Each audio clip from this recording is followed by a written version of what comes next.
So, Happy New Year, everyone. I hope everyone had a very happy New Year. I hope you had a very good whatever you celebrate. And so, naturally, now that the year's over, I'm going to talk about some of the best movies that came out last year and some of the worst movies that came out last year.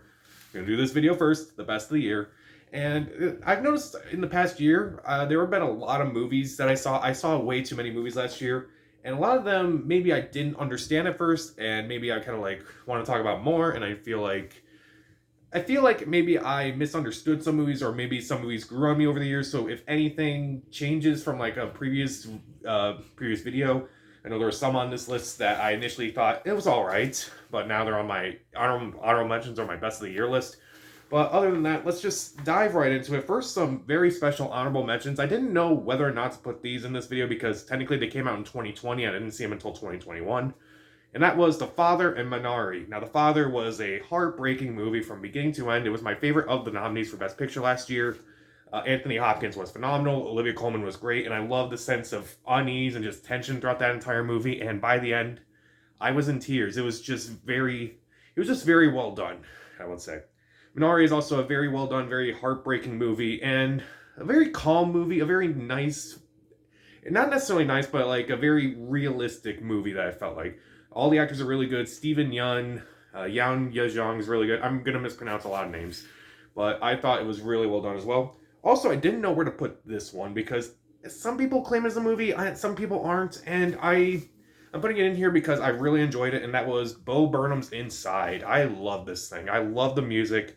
I love a lot of the I love the way he shows a lot of the issues he's kind of been dealing with during this whole lockdown and kind of like what he's been going through with his life, with his mental state. And I really do appreciate that. It's funny, it's sad, it's terrifying at times, and it's honestly my favorite thing from last year. But I kind of didn't know whether or not to put it in this list because it's not a movie per se.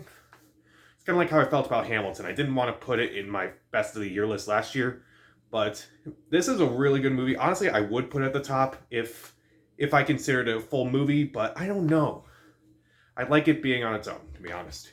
So let's get into some honorable mentions. Now, I didn't get a chance to review all these movies, mainly because I was too busy, or maybe I just saw them recently, and I kind of wanted to just talk about them briefly. So first up, we have The Suicide Squad. Such a fun time, honestly. A lot of the performances are really good, particularly from Margot Robbie, Idris Elba, David Desmalchian, Ratcatcher 2. I forgot the actress who played her, but I thought it was a lot of fun. I thought it was better than the first one. The Card Counter. This was a movie that I was really looking forward to, and then I found out it wasn't even playing in my town. So I had to wait until it came out in digital to watch it. And this is a very well done movie. Great performances, particularly from Oscar Isaac and Willem Dafoe, and even from Tiffany Haddish, giving a kind of somewhat serious performance. It's very well done, very tension filled, and I enjoyed it overall. The Last Duel. Initially, I gave this 2.5 out of 4 stars, but I still really like it, mainly for the performances of Jodie Comer and Adam Driver, also Matt Damon. I also love the angles that they kind of take with this movie. It's like showing how things happen from this person's perspective and how it's different from this person and how it's different from this person. And I really like that. It kind of just creates like, kind of creates this whole thing about like how you view things, and I kind of really like that. It's epic, and admittedly it's a bit too long, but it's still worth a watch. No Time to Die. This one I'm actually really surprised it's on my honorable mentions. I didn't expect it to be on this list at all. But No Time to Die was a perfect way for Daniel Craig to go out. A perfect homage to James Bond in general. It was a lot of fun. It was action-packed, and I never truly felt the length of this movie, and even though Rami Malek is kind of the weakest part of this movie, I still enjoyed it overall. Nightmare Alley. This movie is not the craziest thing I saw last year, surprisingly, but this was a movie where I didn't know where anything was gonna go. By the end, my mouth was just like in shock over what was going on. Performances are really good, particularly from Bradley Cooper. And even though I keep saying this, it's a bit too long. Definitely worth a watch. The Lost Daughter. I just watched this the other day, and it's a very well done movie. Olivia Colman is fantastic in this movie. I do like a lot of the things they kind of talk about, like how people try to like move on from their past and try to fix things from their past, and how that's really difficult. I really like that. Moving on. Last Night in Soho. This movie I saw twice in theaters. This movie was very well done, very well shot. The actresses are really good. Anya Taylor-Joy, Tomasa McKenzie. I do like a lot of the things that Edgar Wright is talking about. And even though I don't agree how some of those things are presented, I do think it's a visual experience, and it's a wild ride that won't let you go. That's all I'll say. Val. This was a documentary about Val Kilmer, and it kind of made me rethink about him and his life and my life, strangely enough, and like why, like with his life, it was just like, why he took on some projects. Like, oh, what are you doing that for? And you're like, oh, that's really interesting to see. So I thought it was a very interesting documentary about some actor's life. West Side Story and In the Heights. I'm gonna combine these two. West Side Story was a lot better than I expected to be, and a lot of the actors are really good. The musical numbers are great, and in ways it actually improves on the original story. And even though I kind of have some complaints about like song placements and pacing, it's still a well done movie. And In the Heights is mostly just fun. It's very creative. It's very visually creative. The acting's really good. A lot of the songs are really good, and it's definitely worth a watch. And the last two honorable mentions: Raya and the Last Dragon and Encanto. I'm gonna put both Disney movies here. Why not? Raya and the Last Dragon. I love most of the characters. I love the world. I want to go back into this world. I do think it's a very visually stunning movie. And Encanto is a very well done movie. The family has a lot of dynamic that works. The family has a dynamic that works. That's what I'll say. The music is great. The animation is great. Both on both of these movies, the animation is just great. And I do like the message more with Encanto, so I give it an honorable mention, honestly. So let's get into my actual top 10. That was a long honorable mentions list, but there were so many good movies that I just couldn't review talking about. Next, at number 10, The Harder They Fall. This was a Netflix Western that starred a whole bunch of people, including Idris Elba, Jonathan Majors, Regina King, Zazie Beetz, Lakeith Stanfield. And it's a movie that's a lot of fun, and it's a movie that's not your typical Western, and it does like take things from history that it kind of embellishes it, but it's still a lot of fun, and it kind of made me want to look into the history. A lot of the performances were really good, and even though some of the performances are not necessarily that good, like Idris Elba in particular, I still think it's a fun watch. Number 9, Tick Tick Boom. I didn't review this movie, and this was a movie where this has been a good year for Andrew Garfield. That's all I'll say. This is a musical about the creator of the musical Rent, and the music in the movie is really good. I do like, I do think it's interesting about like how it's an interesting movie about people trying to like, trying to find like what their voice is, trying to find something that actually means something in their lives. And it's very well done. A lot of the actors do a really good job, particularly Andrew Garfield and Robin De Zeus. I believe that's how you pronounce his name. Again, I'm mispronouncing names. That's just what I do. But anyway, I enjoyed it. It made me tear up. That's all I care about. At number 8, Coda. This was a movie on Apple TV that was really good.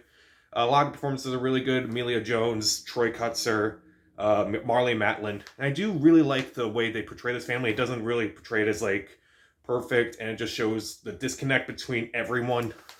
Like the disconnect between her and her deaf family, and the deaf family and her. And I do really like that. I do like the way they eventually just kind of come together to kind of form some form of understanding. It's a really well done movie that I think people should check out.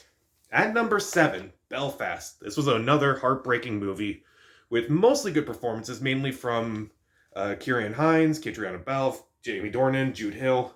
Very well shot with black and white cinematography where they kind of show color every once in a while. It was very well done, and it kind of made me like, it's definitely another movie that made me tear up a bit. So that's kind of the thing I kind of say about these movies this year. I kind of felt emotion this year, which is weird for me. So it was a very well done movie. It's mostly lighthearted given the subject matter, but it handles the subject matter so nicely and doesn't really talk down, even though the main character is a kid. So I do think that is really good. At number 6, Spider-Man: No Way Home. This movie may not necessarily be the most well-made movie, but this is the most fun I've had in the movies all year, to be honest. Everything just worked. All my fears just kind of just went away while watching it. Everything worked. Performances are great, particularly from Tom Holland, and most of the villains are really good. I also really like a lot of dynamics between a lot of the characters. The action's great. It's a lot of fun, and it's a lot of fun, and it's probably one of the best tributes to Spider-Man in general. Not just next to Into the Spider-Verse, this is one of the best tributes to Spider-Man that I've ever seen.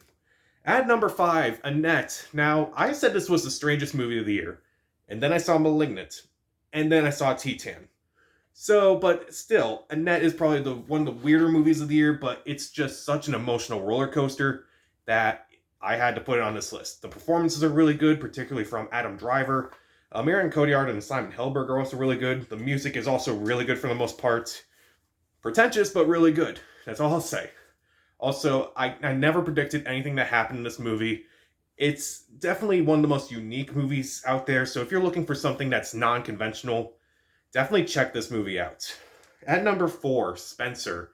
Now, I've obviously made fun of Kristen Stewart mainly for starring in Twilight, but here I will apologize for all those jokes because I didn't realize that she could actually be a really good actress. She disappears in the role of Princess Diana, and a lot of the movie is very dark, it's very surreal, and it's very well done. And there were moments where I kind of figure out like what's going on.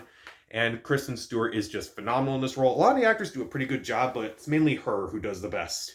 This is a movie that, you know, it definitely has a lot of elements of different movies. Like at times it plays like a horror movie, and it just feels like it's not your typical biopic, but they kind of say it's not entirely a biopic, so it's definitely worth a watch if you're intrigued by, the life of Princess Diana, or if you're intrigued by unconventional movies. At number 3, Judas and the Black Messiah. People are forgetting about this movie because it came out with the Oscars last year. But this was another movie that, the performances are really good. Daniel Kaluuya, Lakeith Stanfield, they're both really good. And I do like the angle they took about how, like, maybe everything was just kind of an inside job, and just kind of like everything was just kind of a trap, and just everything about this movie could just kind of work for me. The performances, the cinematography, the themes, everything just worked, and everyone's just forgetting about it because it came out in February. Damn it, people. At number 2, Mass. I just watched this movie the other day, and I'm still kind of reeling from it. This movie has 4 phenomenal performances, mainly from Martha Plimpton, Jason Isaacs, and Dowd. Reed Brimley, I believe that's the last actor. They're all really good. And I really like how they kind of actually don't use music throughout this entire movie. I should have mentioned that. But, I do like how they kind of just build tension without music. And I do really love all the performances. And there are times where it just becomes it just becomes so unnerving watching this movie at times. Because you're just trying to figure out, who's going to explode next? Who's going to say what next? And I'm just kind of worried as what's going to happen next throughout this entire movie. Even though it takes place in one room, it's just the 4 of them. It's a very well done movie, and also it asks the right questions, and it doesn't necessarily. It's kind of a hard movie to sit through, to be honest. But it's definitely worth a watch, especially if you're intrigued by the subject matter. And the number 1 best movie of 2021 is Dune. By default, I don't think any movie was perfect, but Dune is a movie that needed to be seen on the biggest screen possible. Every performance was great. Well, almost every performance. But I love the design of this world. I like most of the characters.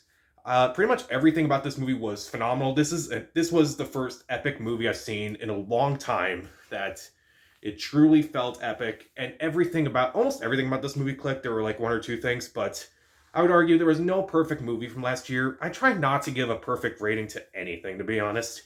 Dune was something that I saw multiple times in theaters, and this was a movie that for me, it just revitalized my thoughts about the theater going experience. I love going to the theater, and I don't want that to go away right now, and Dune is a perfect reason why. I can't have that same impact watching that on my TV, or my laptop, or my phone. This was a movie made for the big screen, and I just loved watching it. Even if things didn't necessarily work for me, which they'll probably explain in Dune 2, but I just really enjoyed this movie.